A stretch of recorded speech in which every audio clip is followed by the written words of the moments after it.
Cuando me digas. ¿Dónde estás? Vamos a ser puntuales. Sí.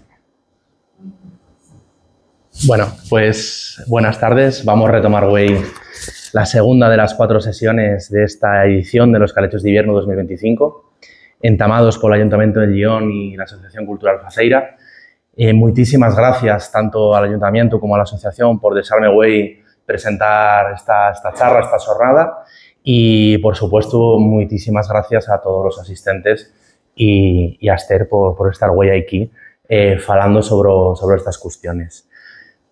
Como ya sabedes, las 3 primeras sesiones de este ciclo 2025 tienen un carácter teórico xurídico que van situarnos no marco legal que existe sobre el lionés. En la primera sesión del viernes pasado, José Manuel Pérez falou a Modín al rodio del marco general de las lenguas en España, la teoría sobre la cooficialidad y sobremanera falou del encase legal que tienen otras lenguas, como ya el caso del asturionés, un tertium genus, un tercer cajón donde meter esta regulación que se encuentra por embaixo de la cooficialidad. Y en Tehuey y el próximo viernes, también con Nicolás Bartolomé, cerraremos este análisis del caso del lionés en la comunidad precisamente de Castilla y León, para después el día 28 de febrero al dedicar falar sobre cuestiones más a futuro de lo que podríamos decir de la política lingüística y qué cocinas podemos desendolcar al rodio de la lengua. Aunque de xuro que moitos lle conocedes, a Esther voy a presentar brevemente a Esther Seijas Villadangos. Esther é licenciada en Ciencias Políticas y Sociología, con especialidad en Ciencia de la Administración por la Universidad Complutense de Madrid y licenciada en Dereito por la UNED. No año 2000 defiende la súa tesis doctoral titulada Configuración asimétrica del sistema de comunidades autónomas, donde precisamente va a referirse un poquinín sobre la situación lingüística en la comunidad de Castilla y León, el patrimonio lingüístico. Tras ser ayudante y profesora titular, accede a la Cátedra de Derecho Constitucional de la Universidad de Lyon no 2019 y especialista en organización territorial, federalismo simétrico, sistema parlamentario y derechos de los ciudadanos, como por ejemplo cuestiones de salud, personas mayores, minorías, etc. Y autora de reconocidos estudios sobre parlamentarismo y sobre los decretos de Lyon, y tiene así mismo disfrutado bien de estancias de investigación en prestigiosas universidades de Estados Unidos, Australia o Irlanda. Bueno, ya centrándonos en la charla de Wey, Esther precisamente va a falarnos de la regulación simbólica del leonés en el artículo 5.2 del Estatuto de Autonomía de Castilla y León.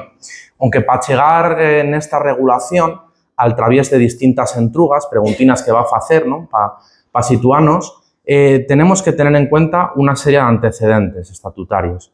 El más importante es decir que el Estatuto de Autonomía de Castilla y León, la Ley Orgánica 4.1983, no reguló absolutamente nada sobre las lenguas, ni sobre el gallego, ni sobre el lionés. No sería hasta la segunda reforma estatutaria, no año 1999, cuando ya entama a falarse de algo diferente al castellano en el texto legal, en el texto estatutario. Va a desenvolver a Modín sobre la reforma del 2007, este estatuto que puede ser llamado de segunda generación, ¿no? dentro de estos estatutos de la Domina del 2000, y va a hablarnos sobre ciertos conceptos que aparecen en el texto estatutario, como por ejemplo la identidad, los valores, patrimonio lingüístico, etcétera, etcétera. Además, va a falarnos también de la diversidad lingüística, que no remata solamente con la situación del lionés, sino que existe una tercera lengua en el estatuto, que es el caso del gallego, inclusive una cuarta lengua en el territorio de la comunidad, que es el euskera, aunque no tiene reconocencia estatutaria ni tampoco legal. Y a partir de estas cuestiones, pues va precisamente a situarnos sobre la necesidad de encontrar una respuesta a la situación de la non-regulación, o sí, ya veremos en qué sentido tiene respuesta esta cuestión y, por supuesto, de qué manera podríamos desenvolver esta regulación estatutaria. Así que non lle robo más tiempo a Esther, tienes la palabra. Muchas gracias. Muchísimas gracias. Muy buenas tardes a todas y a todos. Es un honor el haber sido invitada y el haber pensado en mí. Quiero mencionar a Nacho, que aunque hoy no esté, realmente es el artífice junto con Álvaro de haber contado conmigo. Y mi experiencia en dar charlas es muy grande, es muy amplia. Intentaré utilizar todos mis recursos pedagógicos, pero no darles una clase de manual porque al final no les voy a examinar, que es el proceso de cualquier clase. Mi objetivo es bastante más modesto. Intentar reflexionar en voz alta sobre el tema que se me ha pedido que trabaje. Y como a mí no se me ocurre otra forma mejor que hacerme preguntas e intentar resolver esas preguntas, son preguntas, tres grandes preguntas que van a presentarse como nexos de mi reflexión, de mi intervención, ¿no? El punto de partida es un artículo que es el 5.2, el título de la conferencia parece que no me da más margen, ¿no? Pero como yo soy un espíritu libre, les garantizo que voy a hablar de muchas cosas en las que hablaré de lo que se me pide. Entonces, yo he puesto un título paralelo, pero complementario. La regulación simbólica del leonés en el artículo 5.2 del Estatuto de Autonomía de Castilla y León, algunos interrogantes a resolver hoy 14 de febrero, que es un día que estamos como más sensibles, pues a lo mejor tenemos alguna sensibilidad. Bien. Las tres preguntas que yo les voy a hacer a lo largo de más o menos 40 minutos, 35 minutos, son bastante sencillas, aunque en su formulación. La primera es ¿dónde y por qué? ¿Dónde se regula el leonés en nuestro Estatuto de Autonomía y por qué? ¿Por qué esa regulación? ¿Bien? Ponernos en situación. La segunda pregunta es ¿qué? Lo que quiero darles ahí es unas píldoras conceptuales de cuáles son los elementos teóricos más relevantes para entender esa regulación.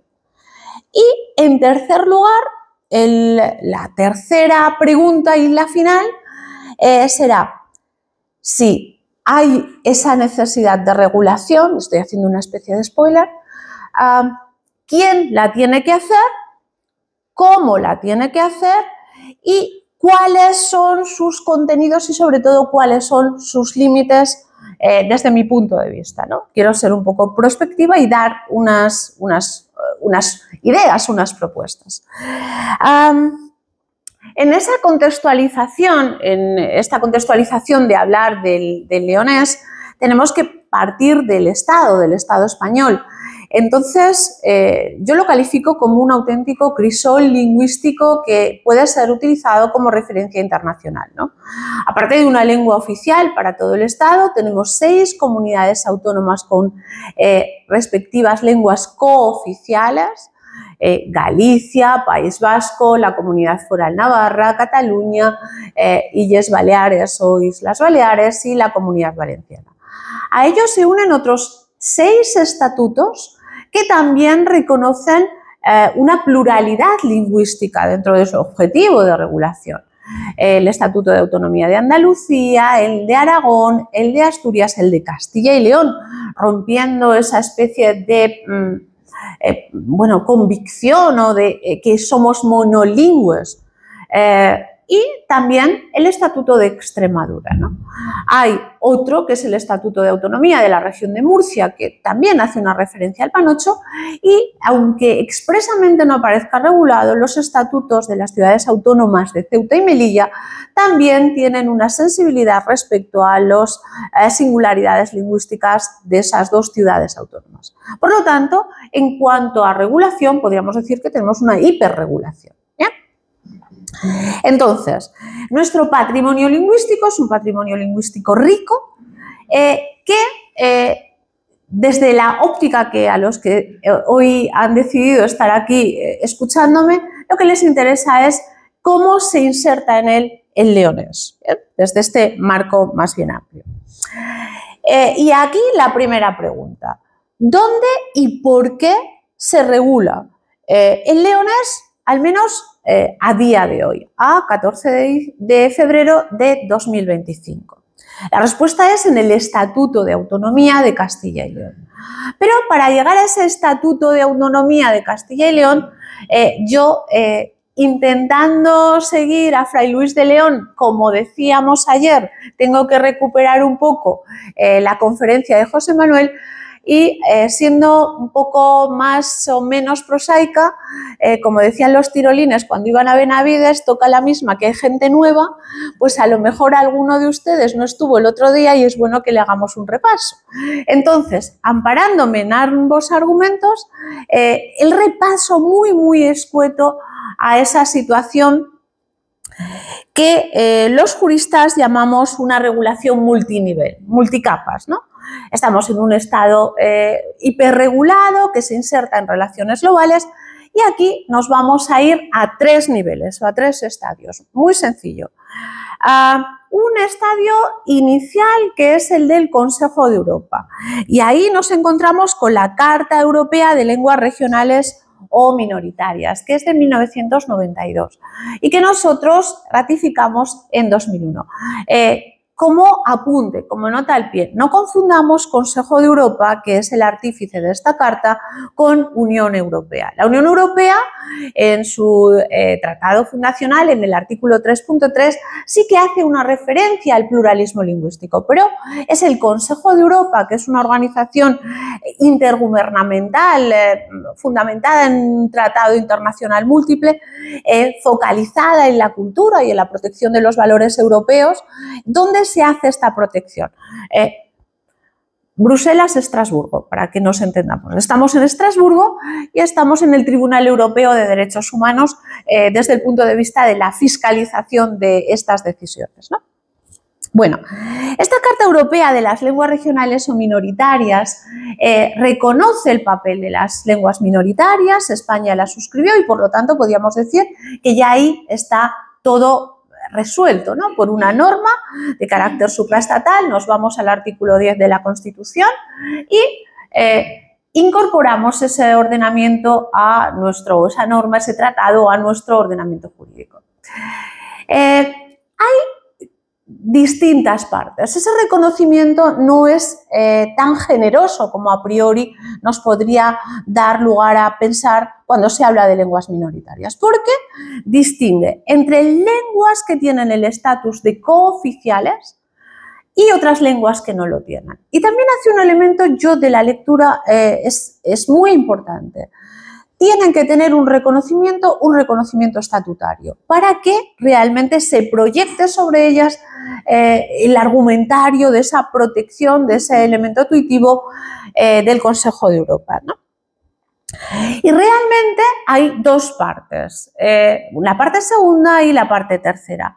Únicamente la parte más programática, la parte que no genera esas obligaciones para los poderes públicos, se predican de aquellas lenguas que no tienen el estatus de oficial, pero que sí están consignadas en el Estatuto de Autonomía, como es el caso de Leones, ¿no? Aquí hay un compromiso positivo, pero sobre todo un compromiso negativo. Esa dimensión negativa va a ser muy importante porque nos vamos a mover con conceptos jurídicos indeterminados cuando comentemos el artículo 5.2. Hay un compromiso negativo que se difiere o que se deduce de esta carta, ¿no? Que es eliminar cualquier actuación que ponga en peligro el mantenimiento o el desarrollo de esas lenguas. Y esto afecta también al leonés, es decir, podemos protegerlo activamente, pero la inacción, la anomia que yo voy a aludir, también puede ser un elemento que realmente esté vulnerando, contraviniendo esta obligación de no hacer. Es decir, esa prohibición más bien. Si yo no hago nada, realmente estoy contribuyendo a que desaparezca. Y entonces eso estaría sancionado y estaría vetado por esta Carta de Lenguas Minoritarias. Esta carta tiene una especie de supervisión o una especie de verificación de cómo se están cumpliendo, es decir, no rubricamos un tratado y a partir de ahí nos vamos tan felices a casa y nos olvidamos de cumplirlo, de su contenido y de que existe, ¿no? Pues para que eso no nos pase se hace una especie de examen o de verificación o de control de calidad de cómo se implementa, y en uno de los últimos informes, concretamente de 2019, hay una advertencia clara a las autoridades españolas, no esto con ese concepto de residual que tú hacías, no se hace a la comunidad autónoma, se hace al Estado, porque es quien tiene esa competencia de firmar tratados. Las comunidades autónomas no lo tienen, 149.1.3 de la Constitución. Y la obligación es que decididamente intervengan en proteger y promocionar el leonés en Castilla y León, y lo acota a la educación. Pero por lo menos ya hay algo, ya hay un mandato, es una recomendación, pero es algo preceptivo que viene derivado de esta carta. Bien, ya tenemos un punto. Segundo nivel, segundo estadio de esa especie de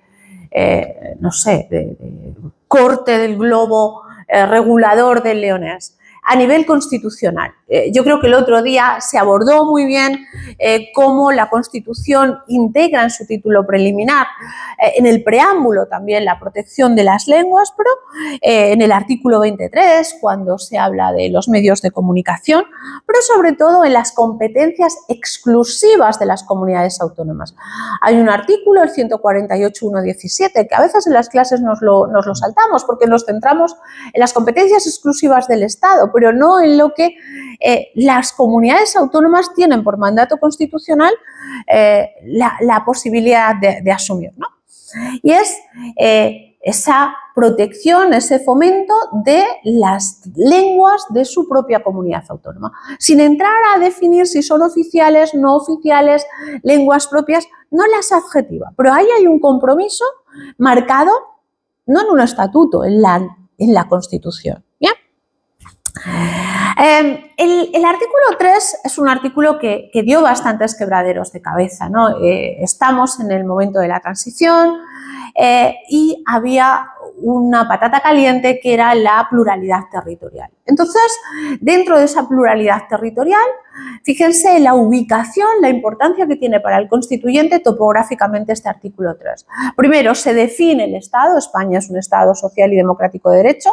En segundo lugar, se habla de los dos pilares sobre los que se sustenta la forma de Estado, el Estado unitario, la unidad y la autonomía. Bien, esos dos son los límites, los muros entre los que se tiene que mover el devenir de un Estado que no se cierra, no aparece una relación de comunidades autónomas en la Constitución, pero que hay un principio que es importante, que es el principio dispositivo.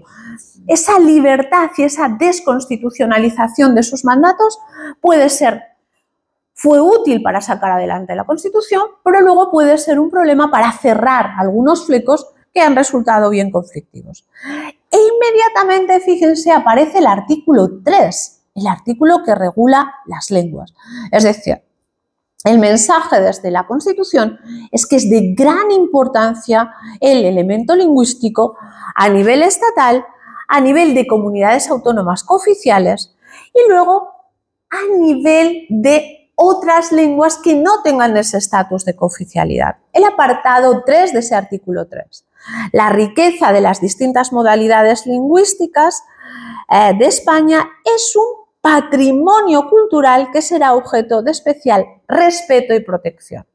Váyanse quedando ya con esta especie de agenda o glosario de términos. Ahora las leyes, especialmente las que nos vienen de la Unión Europea, al principio, antes del articulado, traen un glosario de términos, como una especie de diccionario. Estudiense estas palabras para entender esta ley, ¿no? Y en algunas leyes estatales ya lo estamos incorporando, como en la Ley de Igualdad de Trato y No Discriminación. Entonces, aquí quédense con patrimonio cultural con protección, porque esa especie de estribillo les va a sonar porque se va a reproducir en el Estatuto de Autonomía. Lo que nos va a preocupar, yo creo que a ustedes les va a preocupar, es realmente qué consecuencias o qué eficacia podemos derivar de esas grandes palabras con las que se nos llena la boca, ¿no? Bueno, mi interpretación del artículo 3 de la Constitución. En la Constitución prima una concepción de la lengua como o a partir de su función comunicativa. El hecho de consignar una lengua que es oficial para todo el Estado, lo que quiere es que todos los ciudadanos del Estado podamos comunicarnos, podamos integrarnos a través de un elemento que compartimos y que nos permite deliberar, comunicar, entendernos, ¿bien? Pero a la par de ese elemento de integración que es la lengua, reconoce esa diversidad lingüística y desde ese reconocimiento lo que busca no es su expulsión o su segregación, sino precisamente esa integración. Y esa integración se hace en 3 niveles, ¿no? Yo sé que la doctrina ahí es bastante crítica, ¿no? De si hay esa pirámide de la más importante a la de menos, pero el 1, 2 y 3, toda la vida, si tú llegas el primero te dan el 1, si llegas el tercero no te dan el 1. Algo querrá decir.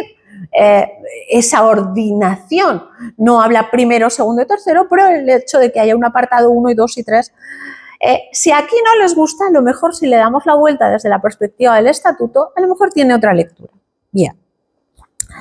Esa función comunicativa va a cambiar en los estatutos y va a aparecer un nuevo invitado en esta especie de debate lingüístico que es el término identidad.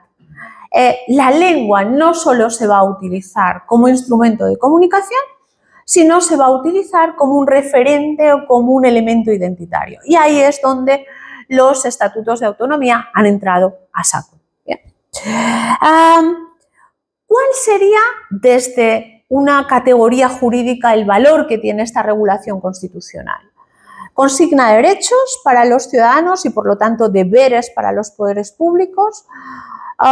Bueno, si conectamos esto con el 9.2, remover los obstáculos, sí que hay algunos deberes para los poderes públicos, pero yo me inclino por otro término que voy a utilizar igual para el estatuto, que es el de garantía institucional. Quédense con él.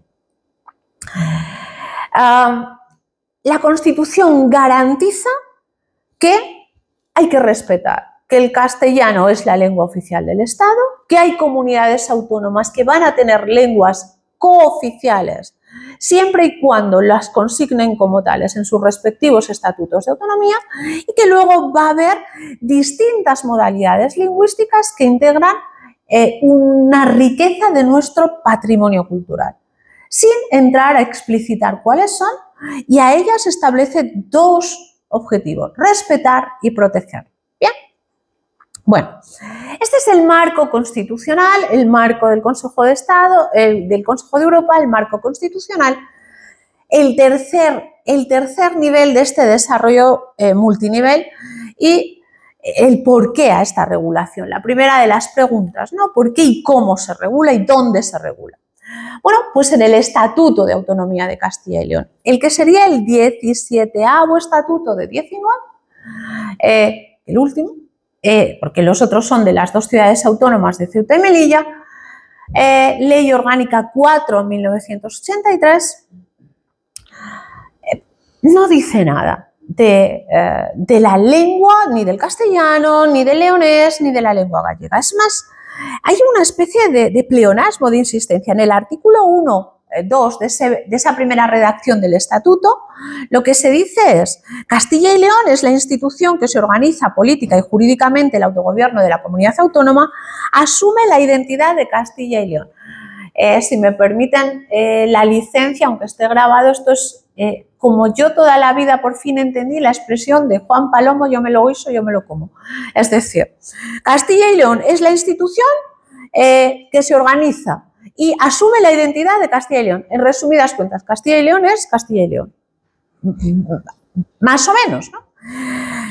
Bueno, en 1983 tendríamos otros problemas y a lo mejor este artículo primero no se dedicó todo el mimo que se dedicó posteriormente. Hubo una segunda reforma del Estatuto en 1994, que aquí no vamos a citar porque no afectó para nada a la cuestión lingüística, afectó a las competencias, en un proceso de igualación de las competencias, ¿no? Hay dos fábulas que a mí me gusta mucho citar, ¿no? Que son la de la liebre y la tortuga, ¿no? Que es la que se nos vendió al principio. No se preocupen, comunidades autónomas de vía lenta, que se va a aplicar la liebre y la tortuga. Aunque ustedes sean tortugas y empiecen más tarde, ¿no? Porque se nos hizo caminar por una vía lenta, las tortugas se van a despistar y ustedes van a llegar primero a la meta. Hay otra fábula, que es la de Aquiles y la tortuga. ¿Bien? ¿Qué nos dice la fábula de Aquiles y la tortuga? Bueno, nosotros aquí ya no somos tortugas, sino que somos Aquiles. ¿Bien? Aquí cambiamos de rol. Aquiles empieza a correr y ve la tortuga allí. Dice, hasta la cojo yo rapidísimo, o sea, no tengo ningún problema. Entonces llega a la meta marcada donde estaba la tortuga y Aquiles llega a esa meta. ¿Pero qué pasa cuando llega a esa meta? Es que la tortuga ya no está allí, ya se ha desplazado.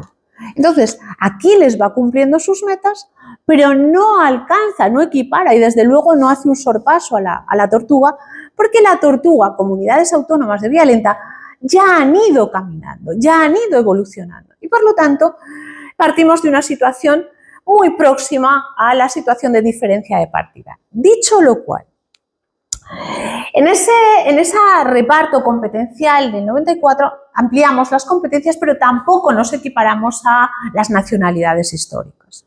Incluso una de ellas, que es País Vasco, no ha reformado su estatuto, no necesita reformar nada para seguir teniendo una situación competencial privilegiada.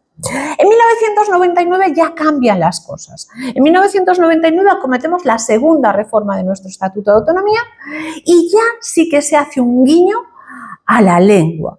Se hace un guiño a la lengua, pero fíjense, Ley Orgánica 4, 1999, de 8 de enero. Se incorpora otro elemento en esta ahora terna de conceptos que yo les he transmitido, ¿no? Que es el de valor esencial. Entonces, la lengua castellana se define como un valor esencial para la comunidad autónoma y configura un patrimonio histórico-artístico y fíjense, aquí hacen un quiebro que se separa del artículo 46 de la Constitución, no cultural y natural. ¿Bien? Nos cambian la cultura por los árboles, los montes y todo esto. Entonces, eso se reconoce en un artículo 4 y en un apartado segundo se habla de modalidades lingüísticas, ¿no? De unas modalidades lingüísticas en aquellos lugares en los que habitualmente se habla y esa protección. Bien, aquí se introduce la lengua gallega, se introduce por primera vez. No se había introducido en la redacción inicial del estatuto. Un estatuto es una ley orgánica sui generis que tiene dos fases. Una redacción a nivel autonómico y una redacción a nivel estatal. Pues bien, esa referencia a la lengua gallega se introduce en el Senado, en la Comisión General de Comunidades Autónomas del Senado, es decir, en Castilla y León no se introduce la misma.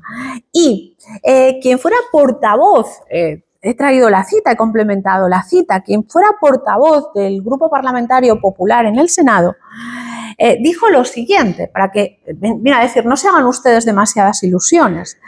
No supone ninguna obligación, no supone una imposición, representa el reconocimiento de una realidad y este reconocimiento nos congratula, punto. Es decir, ahí aparece regulado, pero no esperen nada más que ese elemento. En ese momento el leonés todavía no había aparecido, ¿no? Entonces, ¿hasta cuándo tenemos que esperar? Tenemos que esperar hasta el 2007, la Ley Orgánica 14/2007 de 30 de noviembre.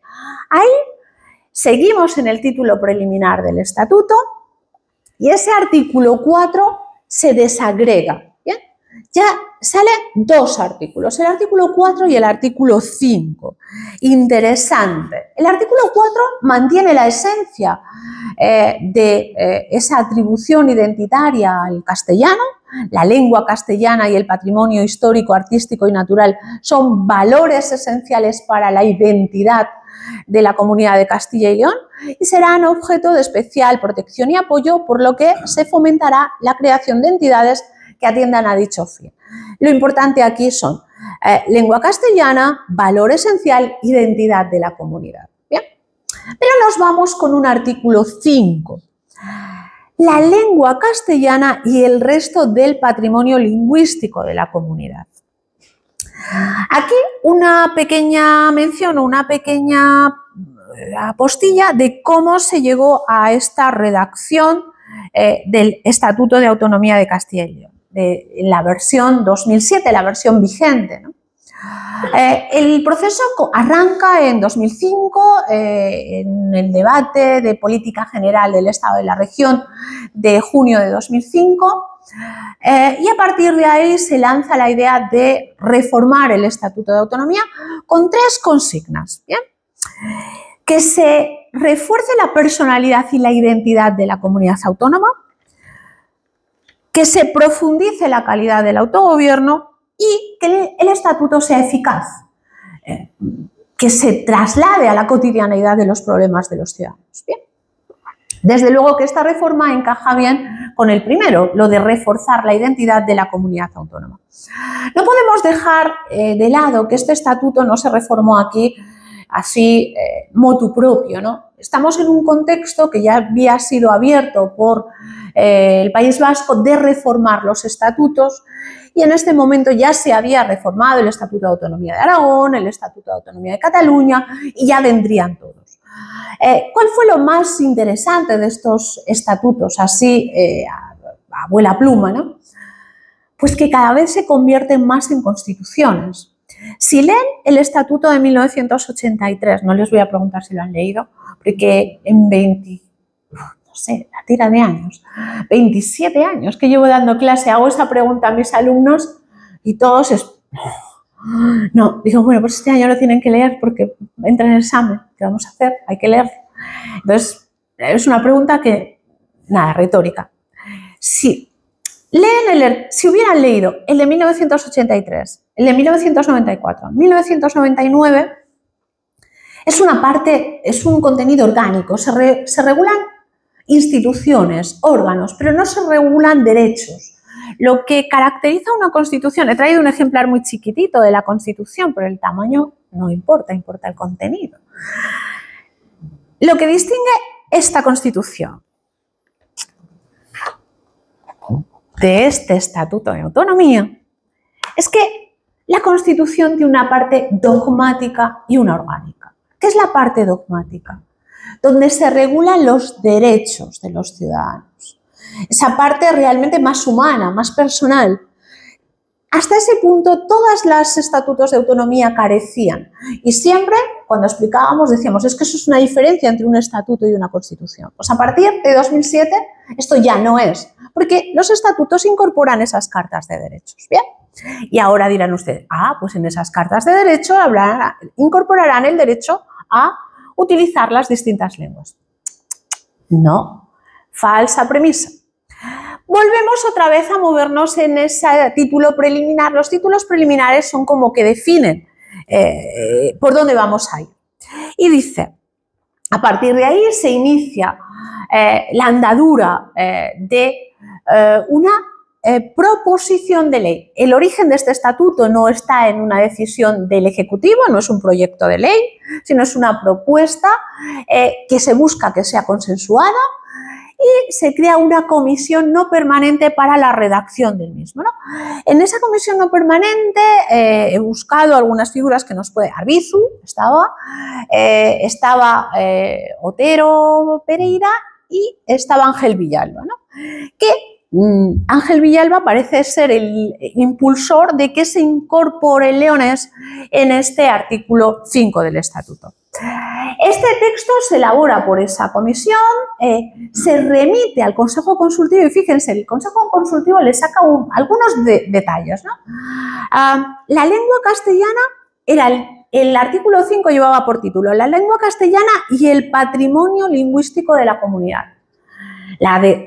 la versión definitiva es la lengua castellana y el resto del patrimonio, porque en la redacción inicial parecía que la lengua castellana iba por un lado y el patrimonio lingüístico de la comunidad iba por otro. Y lo que dice el Consejo Constitucional, no, el castellano forma parte del patrimonio lingüístico de la comunidad. Cosa que además del castellano hay otras lenguas. Bien, en ese artículo 5 hay 3 apartados. Uno que se dedica a regular el castellano, desarrolla, es decir, hay una reiteración y una continuidad con el artículo 4 y esa conexión identitaria. Aquí se dice que forma parte del acervo histórico y cultural. Un apartado 2, interesante. El leonés será objeto de protección específica por parte de las instituciones por su particular valor dentro del patrimonio cultural de la comunidad. Su protección, uso y promoción serán objeto de regulación. Eso es lo que dice el artículo 5.2 del Estatuto de Autonomía de Castilla y León. ¿Bien? Es decir, y a partir de ahí establece un apartado tercero, gozará de respeto y protección la lengua gallega en los lugares que habitualmente se utilicen. Si utilizamos ese esquema ordinal, aquí se antepone el leonés a la lengua gallega que habíamos heredado, pero en ninguna interpretación eso se hace, simplemente visualmente. ¿Qué quiere decir o cuáles son las consecuencias de esa regulación en el estatuto? Primero, no es un derecho lingüístico porque no aparece en el título primero de los derechos. No es un valor lingüístico ni se vincula a un valor esencial porque eso solo se reserva al castellano. ¿Cómo lo podemos describir? Pues como una garantía institucional. Desde ese reflejo estatutario, la comunidad autónoma tiene que asegurar su existencia. No puede permitir su supresión, su vaciamiento o su desvirtuación. ¿Bien? Y hay un mandato de se regularán. ¿Quién? Fundamentalmente lo vamos a ver las instituciones. En la tercera parte de mi presentación. ¿Por qué se reguló? O sea, la primera pregunta era ¿dónde y por qué? ¿Dónde? En el Estatuto de Autonomía, en el título preliminar. ¿Y por qué? ¿Porque quisimos ser más condescendientes? Bueno, yo aquí lamento decirles que soy bastante más pragmática. Al igual que ha ocurrido con algunas leyes especialmente conflictivas en la vigente legislatura, ¿no? Hay unos pactos de investidura que lastran el contenido jurídico y en este caso el estatuto. De una forma sincrónica a la redacción de este estatuto hubo la necesidad de un pacto para la gobernabilidad del Ayuntamiento de León y entre esos compromisos pues también se gestó el compromiso de reivindicar el papel de leones a nivel autonómico. Sea si es una circunstancia que coincide temporalmente, una relación de causa-efecto o que no hay conexión, esos dos datos yo creo que no deberían de ser desdeñados, ¿no? Y ahí hay otro elemento importante de los mensajes que les quiero trasladar, ¿no? La conexión de política y derecho. Por lo tanto, donde en el Estatuto de Autonomía, con unos referentes que son una protección específica, ya no se habla de protección, se habla de protección específica y un particular valor, ya no se habla de valor esencial. Y por lo tanto, segundo interrogante de mi charla, ¿qué? ¿Sabemos dónde? ¿Sabemos por qué? ¿Qué? ¿Qué se reguló? ¿Qué vino? ¿Qué vino a regularse? Y ahí estos enlaces de conceptos que yo les he traído, muy sencillos. El concepto de valor esencial, ¿no?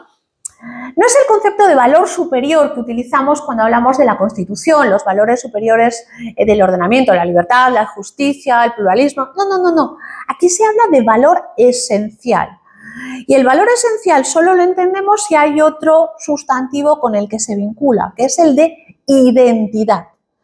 Castilla y León no tendría esa identidad autonómica sino toma como referente ese valor esencial que es el castellano. Pero cuando el artículo 5.2 habla de leones, no habla de valor esencial, sino habla de particular valor. Entonces, ¿qué es eso, no? ¿Qué matices hay? Bueno, que sigue teniendo un valor, que sigue siendo decisivo para esa configuración de la comunidad, pero que su ámbito de aplicación no es un ámbito generalizado, es un ámbito acotado y es un ámbito particularizado. No podemos hablar de una generalización cuando estemos hablando de leones. Segundo, ¿qué? La identidad. Sí, en esa definición de la identidad de Castilla y León se introduce con esos matices, ¿no?, de protección específica, particular, valor. En leones lo que reconocemos es que de la función comunicativa que tenía la lengua fundamentalmente en la Constitución, ahora partimos o le agregamos, sin que se pierda esa función comunicativa, una función identificativa, una función identitaria. Pero si en esa función identitaria, además del castellano, está el leonés y está la lengua gallega, estamos ante una identidad plural o una identidad en la que convergen distintos elementos. No es una identidad excluyente, es decir, que sea valor esencial no genera que el castellano expulse de esos elementos identitarios al leonés y a la lengua gallega. Por lo tanto, lengua gallega y leonés confluyen a identificar esta comunidad autónoma que como mínimo estatutariamente es trilingüe.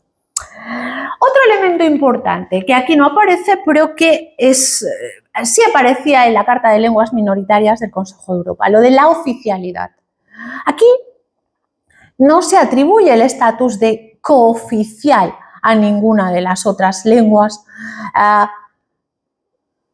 el leonés y la lengua gallega. Se omite. ¿Qué supone que no tengamos ese estatus de cooficialidad? Bueno, supone que no podemos exigir el uso de esa lengua respecto a las instituciones y que tampoco cabe habilitar un derecho para que nosotros podamos tener un derecho subjetivo y que las instituciones nos faciliten el aprendizaje, la consolidación, la divulgación, la promoción. Realmente es un estatus jurídico inferior el no ser una lengua oficial, pero no priva de una protección y de una promoción. El interrogante es esa regulación, ¿cómo se va a regular? ¿Cómo se va a implementar? ¿Bien? Surge otro concepto del que tampoco parece, que a veces echamos de menos. Lengua propia. El Tribunal Constitucional ha hecho referencia a las lenguas propias. ¿Es el leonés una lengua propia? No lo dice el estatuto, en principio no, pero podríamos entender que sí. En el caso de las lenguas propias se establece como un estatus intermedio entre lengua oficial y diversas modalidades lingüísticas. Estaríamos a caballo, tendría más protección que una diversa modalidad lingüística, pero menos que una lengua cooficial o oficial. ¿Qué es lo que singulariza una lengua propia? Pues también que no tiene un carácter general esa protección. Es decir, podemos tener una lengua propia en una comunidad autónoma, pero un estatus menor que la lengua oficial, que se genera ese conjunto de derechos y obligaciones a toda la comunidad autónoma. Tampoco el leonés es una lengua propia. El concepto de patrimonio lingüístico. El concepto de patrimonio lingüístico aparece en ese artículo 5.2, ¿bien?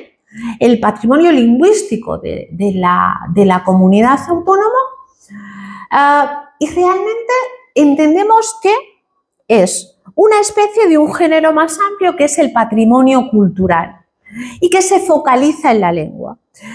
Realmente, ¿qué es lo que hace ese patrimonio lingüístico? Toma como referente la lengua es un nexo de comunicación, pero no solamente es un nexo neutral de comunicación, sino que entre quienes lo hablan genera una unión y también un cauce especial para transmitir ¿qué? Valores, comportamientos, aptitudes, lo que en otros términos podríamos decir una idiosincrasia, una forma de comportarse, unos hábitos una forma de encarar nuestra condición de ciudadanos, ¿no? Y eso lo consigue el patrimonio lingüístico. Bien. La UNESCO establece unos atributos, ¿no?, para hablar de un patrimonio lingüístico, que sea tradicional, que sea contemporáneo, que sea viviente, que sea integrador. No concibe patrimonios lingüísticos que sean excluyentes, ¿bien?, que sea representativo y que sea basado en la comunidad. Es decir, que tenga un alter de realidad, que si estamos hablando de la lengua leonesa, haya una realidad donde se puede constatar que esa lengua se habla y que hay que proteger, que hay que promover, que hay que promocionar. Bien, y ese es el qué, esos conceptos clave que tenemos que entender para cómo el estatuyente reguló el leonés, ¿no? Identidad, patrimonio lingüístico, protección específica y particular valor frente a valor esencial. Y la última de las preguntas, es una pregunta triple, aunque sea la última, tiene un poco de trampa. Es ¿quién es?, ¿cómo? Y ¿cuándo? Si el último inciso de ese artículo 5.2 decía que su protección, uso y promoción deberán ser objeto de regulación, el deberán ser objeto parece que se les trabó, porque el leonés deberá ser objeto de protección específica. Su uso deberá ser objeto. Yo cuando escribo algo, cuando corrijo algo, cuando repiten algo, digo, está mal, pon un sinónimo, no deberá ser objeto, deberá ser objeto. Aquí no repararon en esto, ¿no? Bien. Regulación. ¿Qué es la regulación? ¿Cualquier cosa es regulación? Bueno, el otro día José Manuel hablaba que regulación no solamente en una acepción lata o extensa es ley, legalidad, reserva de que solamente lo puede hacer las Cortes de Castilla y León. Una norma de rango infralegal en cualquier institución, él hablaba de la Diputación Provincial, podría cumplir ese mandato estatutario de regulación y por lo tanto estaríamos diciendo que ya se ha implementado el estatuto. Yo me convence menos esa opción y creo que el destinatario son las instituciones. Si leemos literalmente este 5.2 dice, el leonés será objeto de protección específica por parte de las instituciones. Si nos vamos al artículo 19 del Estatuto de Autonomía de Castilla y León, hay dos grupos de instituciones, las básicas y las propias. Las instituciones básicas son el presidente, la Junta de Castilla y León y las Cortes de Castilla y León, y las propias son el Procurador del Común, el Consejo Consultivo, el Consejo Económico y Social, ¿bien?, el Consejo de Cuentas. Bien. Yo creo que son esas instituciones las que son las destinatarias de esa función regulatoria, fundamentalmente. Pero también hay que reconocer que el propio estatuto integra a las provincias en la ordenación territorial y dice que es la división territorial para el cumplimiento de los fines de la comunidad autónoma. Si a eso unimos que las diputaciones provinciales, estuve escuchando al presidente del Consejo de Cuentas, tradicionalmente llevan un superávit que encima no gastan todo el dinero que tienen, bueno, no tienen más excusas, tienen un mandato de cumplir los fines de la comunidad, hay un fin que es regular en el 5.2, usen ese dinero en hacer esa función tuitiva, promotora y de uso de leones. Bien.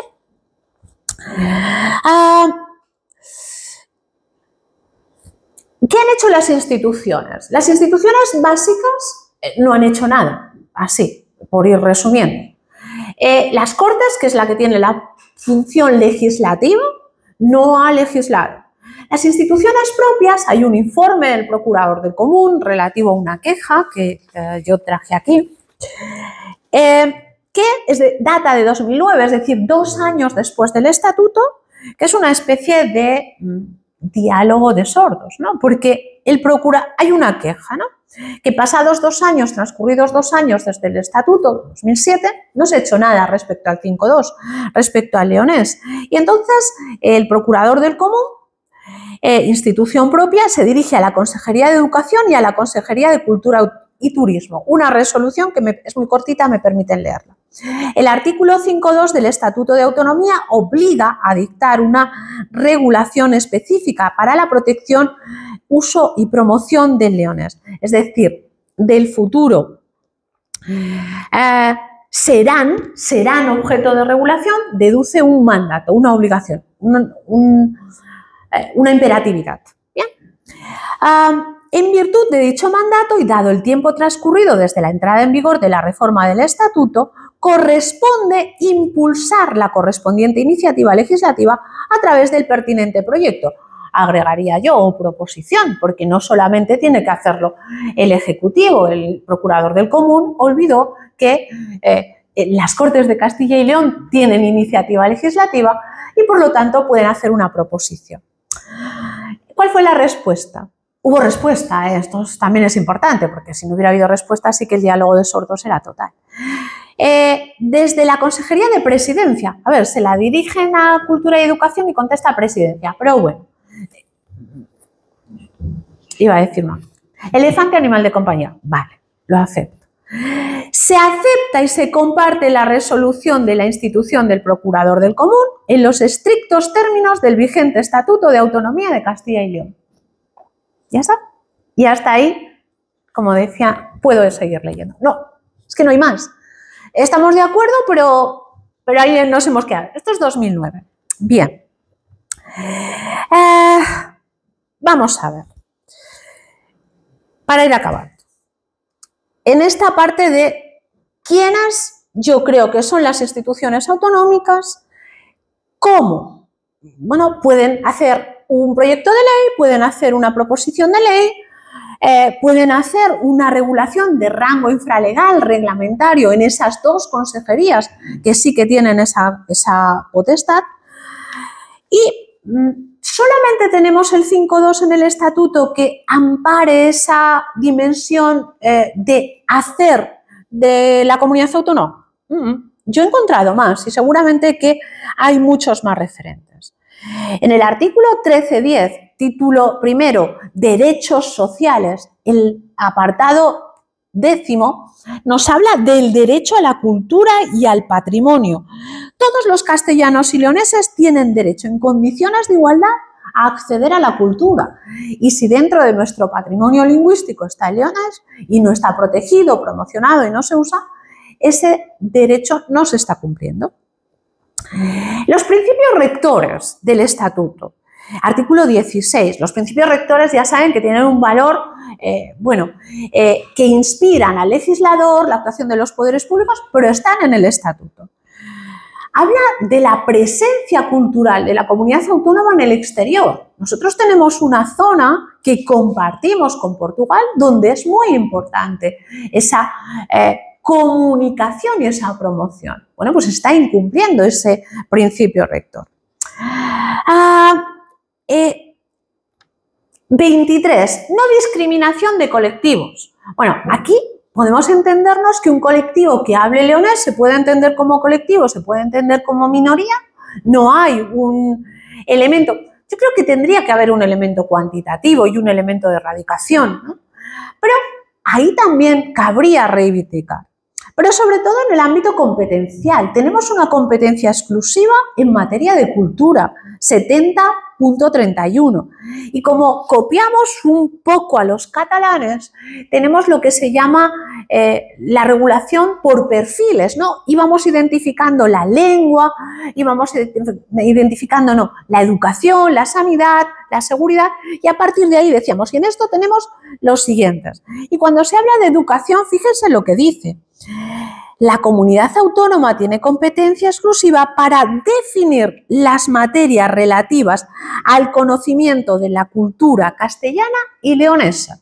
Es decir, hay una obligación para las autoridades en materia educativa para definir los elementos que nuestros alumnos van a estudiar. Bien, pero me he reservado un poco la creativa, porque para eso me han mandado, para que lea el estatuto, no. ¿Cuál es el cómo que yo les propongo? Me he marcado ahí media y 3 minutillos. La iniciativa legislativa. Dentro de esos derechos que establece el título primero del Estatuto de Autonomía, hay algo que se nos ha pasado por alto, y es que hay una iniciativa legislativa popular y una iniciativa legislativa de los ayuntamientos. Es una ley que data de 2001, que se ha reformado en 2012 y en 2016, y que ahí yo veo un potencial muy riguroso para impulsar esa anomia desde las instituciones de la comunidad autónoma. En el caso de la iniciativa legislativa popular de los ciudadanos, he de decir que tuve que buscar si esto se había aplicado alguna vez, porque yo no tenía constancia de que se hubiera aplicado una vez. Hay una ley, que es la Ley 14/2008 de 18 de diciembre, en materia de red de apoyo a las mujeres embarazadas, ¿bien? En 2008. La única aplicación de esa iniciativa legislativa popular o ciudadana en nuestra comunidad autónoma. La de los ayuntamientos no. Y yo creo que esta es más factible. Simplemente vayan a esa ley, ven los requisitos, pero en el caso de los ayuntamientos pide a 35 ayuntamientos o 20 que tengan al menos 25.000 habitantes. Punto. Y a partir de ahí se puede suscribir. En el caso de la iniciativa legislativa popular, la de los ciudadanos, sí que hace una acotación de un 0,75% de las personas que están censadas, mayores de 18 años, ciudadanos de Castilla y León, pero que luego ese 0,75% no sea global, sino que se reproduzca en cada una de las circunscripciones, es decir, en cada una de las provincias, ¿no? Pero un 0,75 es muy poquito, también se podría conseguir, ¿no? Pero yo el de los ayuntamientos lo veo bastante más factible. Y no se ha implementado esa posibilidad que da tanto el Estatuto como la ley orgánica. Como la ley orgánica del Estatuto como la ley reguladora. Fíjense que la ley que lo regula es anterior al Estatuto, es un poco extraño, pero como se reformó en 2016, sigue vigente. ¿Bien? Necesitan una comisión promotora que no inferior a 5 miembros y a partir de ahí que se admita por la Mesa de las Cortes de Castilla y León como una proposición de ley y después, si es admitida, se da un periodo que es de 6 a 9 meses para captar las firmas, para recoger las firmas. Y después hay la tramitación como una proposición de ley. Bien, mi reflexión final. He tratado de responder a esas preguntas: ¿dónde? ¿Por qué? ¿Cómo? ¿Qué? ¿Quiénes? ¿Cuáles? Es la última pregunta. Mi reflexión es, la democracia fundamentalmente consiste en trasladar lo cuantitativo a lo cualitativo. Me explico. Los votos de todos nosotros, 1, 2, 3, 4, 5, 6, en grupos parlamentarios y en decisiones políticas. Pero no al revés, no lo cualitativo en cuantitativo. ¿Qué quiero decir? El hecho de tener una diferencia, no estoy tanto pensando en el leonés, sino cómo se han utilizado las diferencias lingüísticas, ¿no? El hecho de que yo hable, no lo puedo resistir, catalán, resulta que me legitima eso y muchas más cosas, grupo parlamentario bisagra, y a partir de ahí tengo la llave. El hecho que yo hable una lengua me legitima para tener competencias en inmigración, control de aeropuertos. No, eso es una disimetría. El hecho de tener una lengua, que es un elemento cualitativo, constatable cuantitativamente, me legitima para una proyección y una actuación de los poderes públicos que proteja esa lengua, que me permita seguir hablando esa lengua o que me permita aprenderla si yo no la hablo y que sobre todo impida que desaparezca. Es el gran reto de ese regularán, el impedir que desaparezca. Cualquier otro elemento que de alguna forma contamine esa dimensión lingüística, esa dimensión de patrimonio cultural, esa dimensión de patrimonio lingüístico, con otras aspiraciones, como hemos podido ver, por ejemplo, a finales de 2023, con algunos pequeños municipios que hablaban gallego y pidieron la segregación de Castilla y León, y como yo hablo gallego en mi cambio de comunidad autónoma, va a hacer flaco favor a la promoción, a la protección y, por lo tanto, al objetivo que es la implementación del Estatuto de Autonomía. Y concluyo, que me gusta a mí concluir con alguna frase un poco, no sé si reflexiva o más o menos es la sensación que yo les he querido transmitir, espero no haberles aburrido demasiado, ¿no? Y habla de responsabilidad, ¿no? La verdad que como ahora a veces soy más madre que profesora, algo lo sabe, ¿no? Y ahora la palabra responsabilidad, sea lo que sea, yo cito responsabilidad. Es como por porosidad, a ver si se filtra eso por alguno de los vínculos, en clase, en mi casa. Y digo, aquí, nuestra responsabilidad ha de vincularse a lo que hemos hecho, estamos haciendo, nos gustaría hacer y queremos hacer, obviando lo que nos gustaría que otros hiciesen o no hubieran hecho.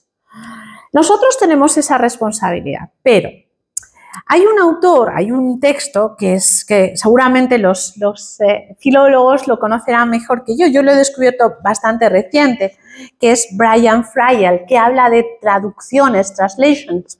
Es el uso de las lenguas a veces para otros fines, ¿no? Es un poco, al final Seijas es medio gallego, yo creo que yo soy un poco donde dije una cosa, luego... Bueno, digo, con todo, en verdad descubrió que estaba surgiendo una raza de sangre troyana que algún día derribará aquellas torres de Tiro. Así acaba Fryell. El estatuto hay que desarrollarlo, hay que implementarlo. Y si las reflexiones que yo aquí he trasladado dan alguna idea para que esto se implemente, hemos pasado una tarde de San Valentín, bueno, interesante, útil y por lo menos amena. He dicho, muchísimas gracias. Buenas tardes.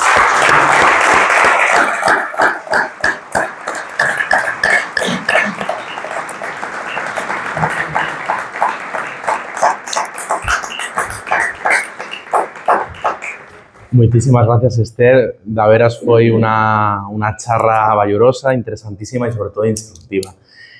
Hay muchas cosas que quedan en el tintero. Va a ser precisamente Nicolás Bartolomé el que fale en concreto de estos ya 18 años de incumplimientos, ¿no? sobre esta cuestión de la regulación, pero la idea de hacer, ¿no? por nosotros mismos lo que otros no están haciendo tiene que hacernos precisamente reflexionar, ¿no? El por qué precisamente el procurador del Común decía que ya era el gobierno de la Xunta de Castilla y León el que tenía que presentar este proyecto de ley, por qué no hay unos grupos de oposiciones, el Partido Socialista, o el Pueblo Leonés, otra serie de partidos, que teniendo esa facultad de presentar una proposición de ley, en todavía no se hizo nada en este sentido. Va poquinín, hízose precisamente en las Cortes un debate en el Pleno no que se llevaba una proposición no de ley, es decir, sí, una cuestión de exigir al propio gobierno, ¿no? que hiciera ese labor para que el guionés pues, tuviera este encaje legal. Quizá ves la nota, ¿no? diferente de esta última presentación, que fue no mes, pienso, de Pallares del 24, presentada por el Partido Socialista. Hay una diferencia con otras vueltas que llevaron esta cuestión a las Cortes, que es la de una especie de amenaza velada, un plazo de 6 meses que le dan al Ejecutivo de la Xunta para regular, podría llegar esta cuestión. La duda que queda y es si pasado este plazo de 6 meses el Grupo Parlamentario Socialista va a presentar una proposición de ley. Vale, veremos unos meses qué ocurre en este sentido. Y bueno, ahora vamos a abrir un turno de entruguinas, de preguntas, por si alguien quiere hacer alguna precisión o quiere comentar algo.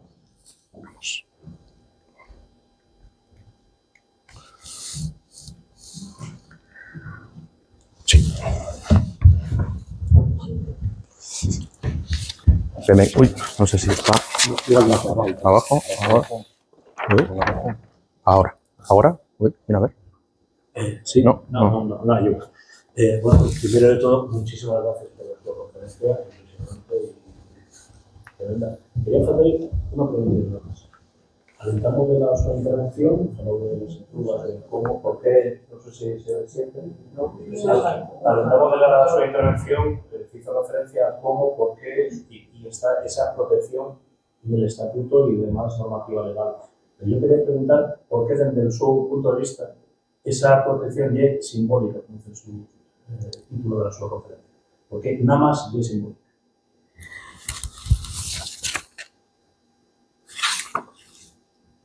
Porque, a diferencia de si su consignación se hubiese hecho en el título primero consignando un derecho lingüístico, ahí el estatuto sí que establece unos mecanismos de garantía. ¿Bien?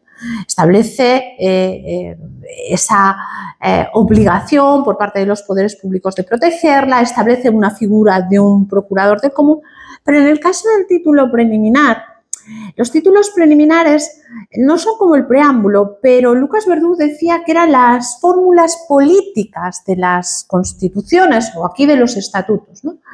Es una especie de, en derecho les llamamos contenido programático, es una especie de deseo, pero realmente no tenemos un elemento, nuestros sistemas garantistas, si no hay aparejadas unas consecuencias jurídicas, unas obligaciones y unas consecuencias por no haber ejercido esas obligaciones o por haber infringido esas obligaciones, realmente se queda ¿en qué? En un símbolo, en una especie de desideratum, en una especie de... Yo a veces cuando lo explico digo, esto es como la Carta a los Reyes, ¿no? Es como en la Constitución de 1812 que decía que todos los españoles éramos justos y bondadosos. Pues los habría justos, los habría bondadosos y los habría que ni justos ni bondadosos. Es un deseo. Y esta especie de serán, sí que hay un elemento de mandato, una especie de obligación, pero que en prácticamente una generación no se haya implementado, o sea, hace que esa obligación se diluya, prácticamente queda efímera y yo aquí hablo de anomia, es que no hay una legislación. Dicho lo cual y reflexionando sobre la última parte, entonces nos tenemos que quedar de brazos cruzados y esperar otros 18 años, otros 18 estatutos o esperar que... No, a veces mi iniciativa o mi propuesta de utilizar la iniciativa legislativa ciudadana o de los ayuntamientos va un poco más atrás. Las normas y las realidades jurídicas se cambian. Up, button, es la del anglicismo, es una basura, pero porque como estoy ahora aprendiendo inglés, pues tengo que justificar que el dinero y el tiempo que he hecho merece la pena. De arriba a abajo o de abajo a arriba, ¿vale? Entonces, de arriba a abajo es lo que manda el estatuto. Vamos a regularlo y a partir de ahí, pues esto se va a proteger, promover, se va a promocionar su uso.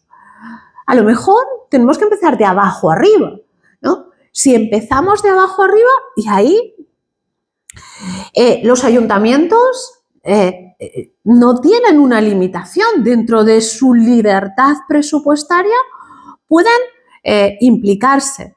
La Diputación, como se decía, las asociaciones culturales, el propio tercer sector, las asociaciones, por ejemplo, pensando, ahora hay un proceso de regulación de los mayores en Castilla y León. Bueno, yo no sé cuántos mayores hablan leonés, pero estoy segura de que son más mayores que de 0 a 18 años. Bueno, pues utilicemos ese potencial y esa vocación de ser activos y removedores de realidades jurídicas e impulsemos alguna actividad que ellos sean protagonistas y que realmente utilicemos eso. Y esto es de abajo arriba. Y cuando ya ahí llegamos a algo que a mí me preocupa, a ese mapeo, a esa realmente acotación territorial y numérica de cuántos, de esa realidad que nos decía la UNESCO, es que tiene que haber una realidad, tiene que haber un cotejo. Entonces, yo creo que ahí estaremos en una posición distinta para encarar el que hablemos de leones y no te tilden de puntos suspensivos.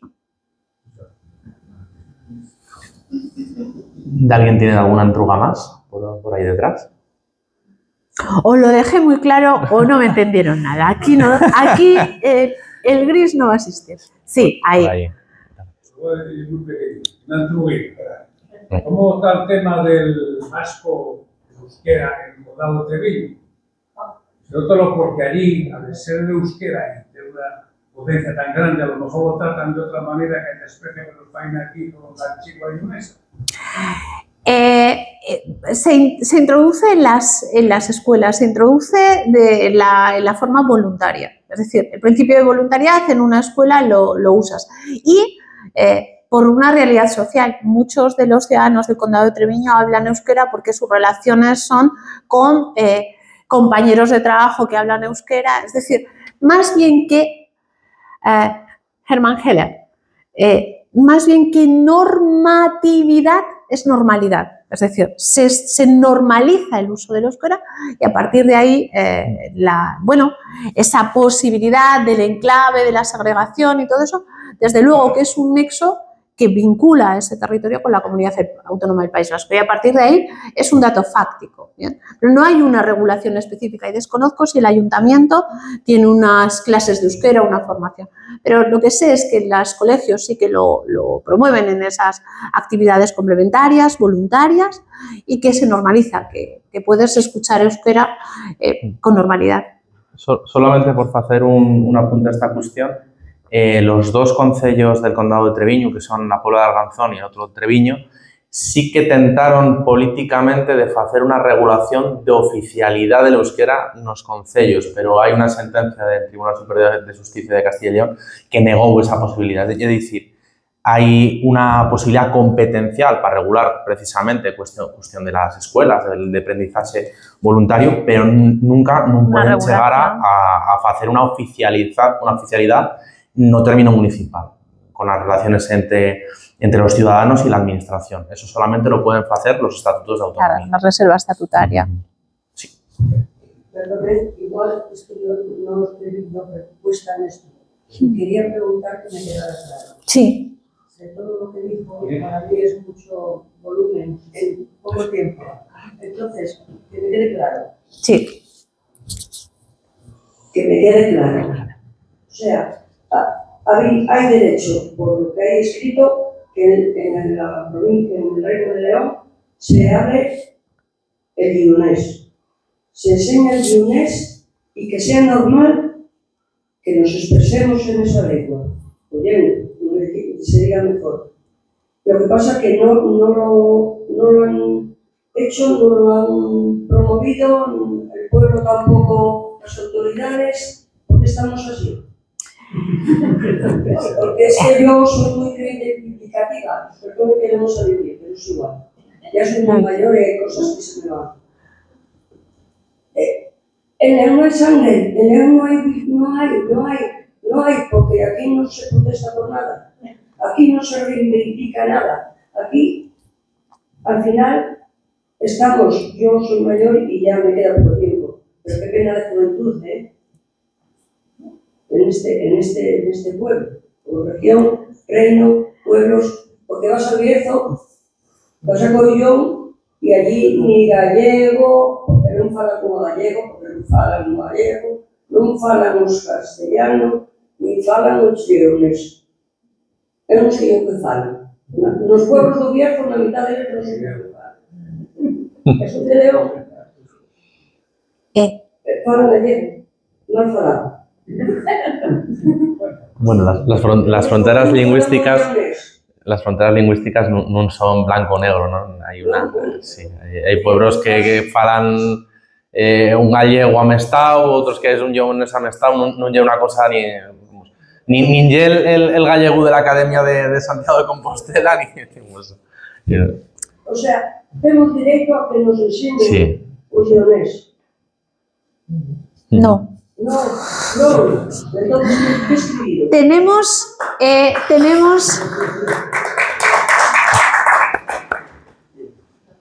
tenemos un mandato incumplido de esa regulación y la competencia exclusiva la tiene la comunidad autónoma. Eso no se ha implementado. Tenemos una posibilidad jurídica como derecho. A ver, a veces se nos llena la boca con el término derecho. Tenemos derecho a una vivienda, tenemos derecho... La Constitución no establece esas generalizaciones de derecho. Tener un derecho supone tener una pretensión subjetiva. Yo como ciudadano, usted como administración, yo tengo el derecho a y usted tiene el deber de. ¿Bien? Eso no lo tenemos. Yo ahora no me puedo ir a un centro y decir yo tengo el derecho a recibir las clases en Leones, o yo me voy al ayuntamiento y yo tengo el derecho a, y por lo tanto usted tiene el deber de contestarme en Leones. No existe, ahora mismo no existe. Estamos en una fase bastante atrás de que se inicie una regulación para su protección, uso y promoción. ¿Cómo se va a garantizar esa protección? Son conceptos jurídicos indeterminados, pero yo creo que lo más sensato sería facilitar el conocimiento y facilitando ese conocimiento un paso posterior, es decir, primero que se aplique este 5.2 y un segundo paso sería saltar al ámbito de los derechos y consignar lo que usted se nos llena la boca, tengo derecho a. Entonces, esto estaríamos en una fase inicial, en una fase previa. Para tener derechos tenemos que conocer su contenido y tenemos que estar seguros de su articulación y de su formación. Entonces, ahora mismo no lo tenemos. No tenemos la comunidad autónoma sí que consigna algunas subvenciones y con ello sí que aparece en muchísimos medios, ha promocionado Leonés, pero es que da una subvención a una cátedra de estudios leoneses de la que esos trabajos son muy activos y yo he tenido algunos libros en Leonés, pero claro que no tiene medios para alcanzarlo todo y tampoco a lo mejor no tiene el personal o no tiene la formación. Yo abogo, primero, porque los dos caminos no son excluyentes, porque se haga una presión para que eso sí que se traslade en una ley, es decir, ese artículo hay que regularizarlo con rango de ley. Eso yo creo que es una exigencia inexcusable. Y por otro lado, seguir trabajando con los medios que tenemos. A ver, entre la realidad y el derecho hay un eslabón muy importante, que no lo he citado, pero que es, Álvaro sí que lo ha dicho, los partidos políticos. Es decir, es el eslabón. Nosotros podemos construir, yo como académica puedo construir unos discursos maravillosos, las leyes pueden ser maravillosas, pero al final lo que une mi discurso y el contenido de esa ley en nuestro sistema son las fuerzas políticas. Y las fuerzas políticas no son como las setas, no se crían por la humedad del aire. Las fuerzas políticas las votamos nosotros. Es decir, si nosotros no movilizamos algo, luego reclamamos unos derechos y cuando tenemos esa opción de implementar un derecho, que sí es el derecho al sufragio activo, no lo hacemos. Eso es incoherencia. No la estoy riñendo, pero bueno, estoy recordando que hay que ser coherente y responsable. Claro, si el pueblo está dormido y los políticos no se mueven... Claro. Pues despertez, pueblo. Por ahí atrás sí. hay... No, nosotros... Sí, no, nadie ha responsabilizado a nadie, en tal caso a nosotros. Sí, yo quería saber qué posibilidades habría de crear más consejos comarcales como el del Bierzo, en otras comarcas histórico-geográficas, donde el Leonés está más arraigado, como por ejemplo Sanabria, que por cierto el Bierzo, el de la Cabrera, por ejemplo, que ahí el Leonés se habla bastante, y una parte de la carrera histórica se la ha tragado el Bierzo, por decirlo de alguna manera, o crear un consejo intercomarcal para los valles de los Encares, de Murcia y de Fornera, y por ejemplo, crear otro consejo comarcal para Sanabria, que también es otra región histórica geográfica, otra comarca histórica geográfica, donde también el Leonés tiene bastante gancho. Y entre aquí ya tendríamos un marco institucional. A ver, El título tercero del estatuto habla en el artículo 46 de la comarca. Entonces, aquí se marca una regulación también con rango de ley, es decir, las comarcas tienen esa reserva de ley. Aquí hace una mención específica a la comarca del Bierzo, pero a partir de ahí le respondo, la constitución de cada comarca se formalizará por ley, es decir, reserva de ley, que definirá sus competencias sin perjuicio de luego una ulterior delegación. Es decir, volvemos a toparnos con la necesidad de que exista una ley y se formalice esa reserva de ley. ¿Cómo se inician las leyes? 3 vías. Proyecto de ley, es decir, que venga desde el Ejecutivo, proposición de ley de las fuerzas políticas o iniciativa legislativa, la que les he dicho, desde los ayuntamientos, es decir, puede haber una reunión de los ayuntamientos y implementar esa posibilidad de iniciativa legislativa o desde los ciudadanos. Una comarca que esa iniciativa legislativa afecta a toda la comunidad lo veo complicado, pero sí los ayuntamientos que unan hasta 25.000 habitantes podrían impulsar esa proposición de ley para creación de esas comarcas. Bueno, ya me chivan por pinganillo que tenemos que ir cerrando la charla de Güell. Foi de veras un placer compartir esta tarde de San Valentín con todos vosotros, así que quedamos emplazados para el próximo viernes, que va a venir Nicolás Bartolomé, y seguiremos precisamente hablando de esta cuestión desde el punto de vista del posible incumplimiento o no, dependiendo de la opinión jurídica que tengamos. Que, bueno, ya parece que dimos a sacar algunas conclusiones. Venga, muchísimas gracias por pasar la tarde juntos, por lo menos. Venga, buenas tardes.